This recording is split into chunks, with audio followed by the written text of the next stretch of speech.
What it is, yo. Oh, what's up? Today's video comes courtesy of Afsisterwig. They sent me a really nice pixie cut. You guys know I don't do these too often, so I'm about to slay it to the best of my ability. It's gonna be fly. They included some elastic bands. They included these wig caps. They also included some little combs inside that little baggie. Really, really nice packaging. And look at me. So ungrateful I dropped it. But anyways, this is what the wig looks like off. It's a nice, really nice full wig. I believe it's 150% density. It is labeled as a pixie cut on the site, and what's even cooler, it's a full lace wig. You guys see this is full lace. There is a comb adjustable straps in the back. Also, there are 3 combs in the front. The center comb is kind of like offset to the side, and it is kind of pre-parted. I'm showing you here that this is a full lace, so this is like the middle of the back of the cap, and you can see there's lace everywhere. So this is what the wig looks like on. Really nice. It has some layering to it. It is pre-parted to be parted basically on the left side, my left side. Nice full body, and then it is again layered. Now if you're gonna wear a pixie, you gotta make sure you slay the back of your head. Go ahead and like gel your like nape, the hair in the nape of your hair back like upwards into a ponytail or bun, but you don't want your own natural like kitchen, if you will, to be like, you know, naturally just hanging out there. You want it to be nice and sleek, and make sure that your cap is not showing. So this is where I went wrong. I went ahead and used my blast free spray to go ahead and bond the wig down.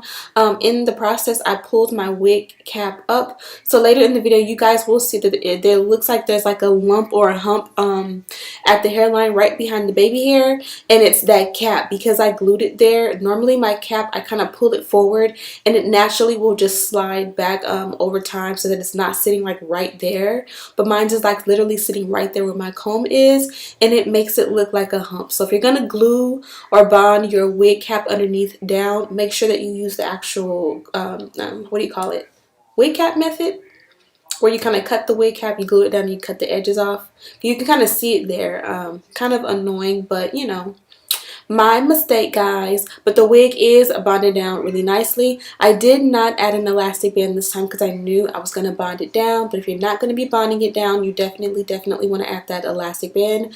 Normally I do regardless of whatever, because every day I don't have time to, you know, hot glue it. I'm sorry, not hot glue it, but got to be glue it or whatever. So I just like to have some security there, so that on days when I don't need or can't, you know, necessarily do all my steps in the morning, at least my wig is still, you know, laying down.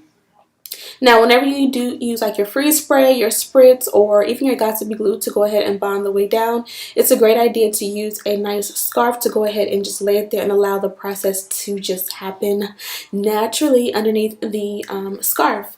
This is going to help it to bond down, to lay flat, and all that greatness. Now for the sake of this video, I went ahead and did it just because my sideburns don't always lay down amazingly. I only left my scarf on for about maybe 10 minutes, 5 minutes actually. But normally I would recommend that you leave it on for a good 20 minutes. So like put the scarf on after you bonded the wig down, and then like do your makeup, and then after you do your makeup, it'll be perfectly ready to go. So here I am choosing my parting. It came pre-parted. I wanted the parting just a slight bit more deep. And as you guys can see, this wig is so nice. It's so full of body. So I just used my little duckbill clips to kind of hold the parting in place while I went ahead and did the baby hair. I'm cutting the baby hair super short. This is like my ideal perfect length of baby hair. I just like it when it's super short. Not really sure how long it is, maybe like 1/4 of an inch. I'm not really that good with the metric system. But yeah, I'm going to use this edge control to go ahead and swoop the baby hair. Again, the first time you do your baby hair, you're doing it to form the baby hair and, you know, all that greatness. But the second time, it's going to be even more popping, especially after you add your powder and you're able to see, like, if you don't like it this thick, you're able to go back in and pluck and tweeze. But just like, you know, if you're a beginner, if this is too full, don't feel pressured to like that same moment, you know, go back and tweeze it out. Kind of just let it be, finish it, and then go back in and customize it even more. Just a little tip. So here I am just using the flat iron to kind of press in that parting. You guys seen this hair has so much body that whenever you part it, it just still reverts back. So I kind of needed to use a little bit of heat to go ahead and make sure that I can hold the parting in place. Now here I am, I'm going ahead and I am just using my flat iron to bump the hair. Even though it's a nice short pixie cut, it did not come with the curls. That is something that you will definitely have to do yourself if you want like the pixie cut with like the little messy, you know, Halle Berry back in the day kind of situation. Now I don't recommend this style of hot comb or flat iron to do it. I recommend like a really small barrel curling iron. At this point in the video, I completely forgot that I already have one of those, so I was just trying to make do with what I had and use my flat iron, and this is the result. So you guys can kind of see, like, if you don't have one of those, what you know you can do. You can finesse it and make it work a little bit, but you're gonna see in just a moment that I am going to switch over to my really tiny curling iron. I think it's like 1/2 inch or so, and that one is going to be what's going to give you that really nice bomb pixie cut Halle Berry messy Betty Boop situation. You know what I mean? Whenever you're bumping, make sure that you're bumping the back too. And again, you just want to take small sections and bump separately, and this is going to give you that dimension and those curls. You can kind of see my baby hair, or not even my baby hair, my kitchen peeking in the back a little bit.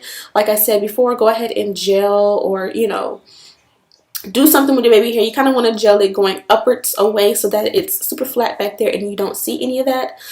Here I am going ahead and just trying to make the hairline look a little bit more natural, and this is what I was talking about. You may not always customize it exactly how you want it in the very first go. You can always go back in and customize.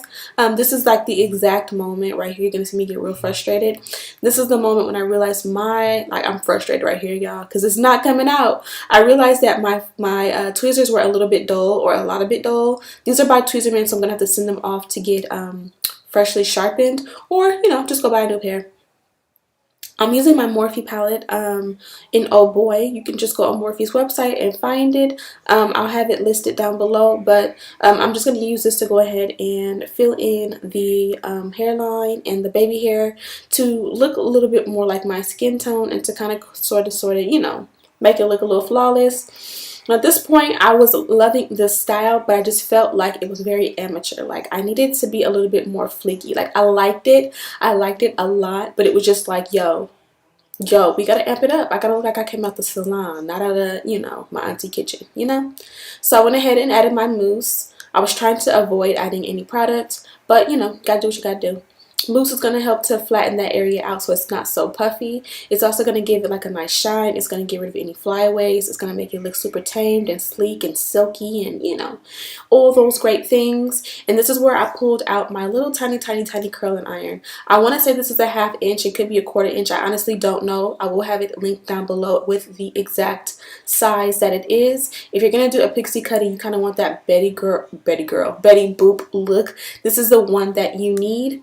Also, Afsisterwig did give me a coupon code while we go through this. It is Ashley10, and you can save 10% off of your purchase if you use that code. This is 150% density. The cap is medium, 22.5 inches. Again, this is a full lace wig, so I just wanted to make sure I, let you know what was going on. And this one, by the way, is very affordable. I went on the website to kind of look at and navigate and see, you know, how the website worked out. And this one, I think you can get it basically for $100 if you're on a budget. They do have different options. They have 130% density, 180% density. Mine is right in the middle at 150% density. If you go 130% density, I think you can get it for like $120. That's really good price. And then if you want it a little bit more full, go with that 180% density and make it do what it do. Now, I am not as versed with this curling iron, so you know, I did kind of take my time and do the best I could, but I definitely will agree that practice makes perfect. But this was pretty much it. You're going to see me curl it a little bit more, and then you're going to see the ending result, and the results were popping. Like, I posted this on my Instagram story, and everybody was like, what wig is that? Where's the details? Where's the details? And it's been a couple of days, but I'm about to tell you guys where it came from. Everybody loves me in short bobs. Not my favorite, but you know, you guys love them, so they must look good, right? I finished it off with a little bit of finishing spray, and that was pretty much it. Everything listed in the description bar. Thank you, Afsister, for sending this wig over. Thank you guys for watching, and as always, don't forget to like, comment, share this video with your friends, and I'll see you in the next one.